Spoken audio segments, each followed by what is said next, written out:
Assalamualaikum warahmatullahi wabarakatuh. Saya Farani dari Madona dengan NIM 203810722120.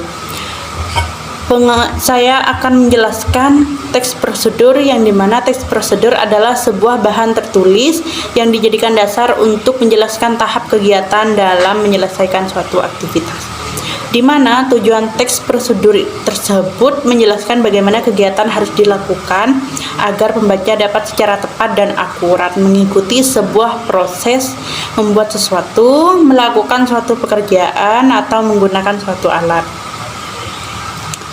Ciri-ciri teks prosedur yaitu: 1. Menggunakan pola kalimat, perintah, atau imperatif yang harus ditaati dalam pelaksanaan teks prosedur. 2. Terdapat panduan langkah-langkah yang harus dilakukan. 3. Menggunakan kata kerja aktif. 4. Menggunakan kata penghubung atau konjungsi. 5. Terdapat aturan atau batasan dalam hal bahan atau kegiatan yang dilakukan. 6. Menggunakan kata keterangan untuk menyatakan rincian waktu, tempat, dan cara yang akurat. 7. Terdapat isi kegiatan yang dilakukan secara urut. Dan saya juga akan menjelaskan struktur teks prosedur. Ada 4 bagian, yaitu tujuan, alat dan bahan, langkah pengerjaan, dan penutup.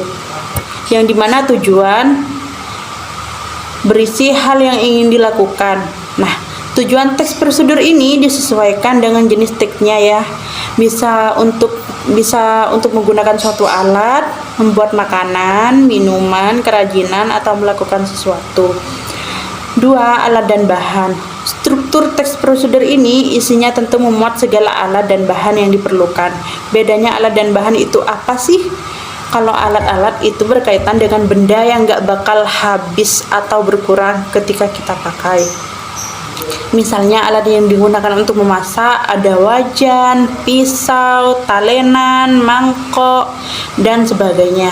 Sementara itu, bahan-bahan merupakan sesuatu yang akan berkurang ataupun habis ketika dipakai. Misalnya bahan yang digunakan untuk membuat roti berarti ada tepung terigu, gula, garam, mentega, telur, dan sebagainya. 3. Langkah-langkah berisi urutan langkah secara rinci dan bertahap. Jadi, step by step gitu. Hal ini bertujuan untuk membuat suatu kejadian menjadi runtut sehingga tujuan teks prosedur bisa tercapai. 4. Penutup. Struktur teks prosedur yang terakhir ada penutup atau kesimpulan. Isinya ya berupa simpulan dari suatu prosedur yang udah dilakukan ya. Bagian ini juga biasanya berisi harapan atau manfaat yang didapat jika langkah-langkah pada teks prosedur dilakukan dengan baik. Contoh teks prosedur dalam melakukan pekerjaan. Cara mencuci tangan dengan baik dan benar. Tujuannya, setiap orang harus memerhatikan dan menjaga kebersihan, baik kebersihan lingkungan maupun kebersihan diri sendiri. Menjaga kebersihan diri tidaklah sulit. Kita bisa melakukannya dengan kegiatan sederhana seperti mencuci tangan. Apakah kamu sudah mengetahui cara mencuci tangan yang baik dan benar? Berikut adalah cara mencuci tangan yang baik dan benar. Langkah-langkahnya yaitu: yang pertama, basahi tangan hingga pergelangan dengan air yang mengalir, atau lalu tuangkan sabun ke telapak tangan dan 2-3 tetes.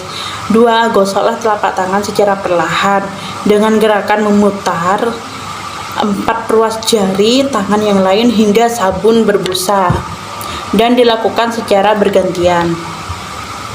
3. Kemudian gosok punggung tangan dan sela-sela jari tangan kiri dengan tangan kanan. Begitu juga sebaliknya secara perlahan.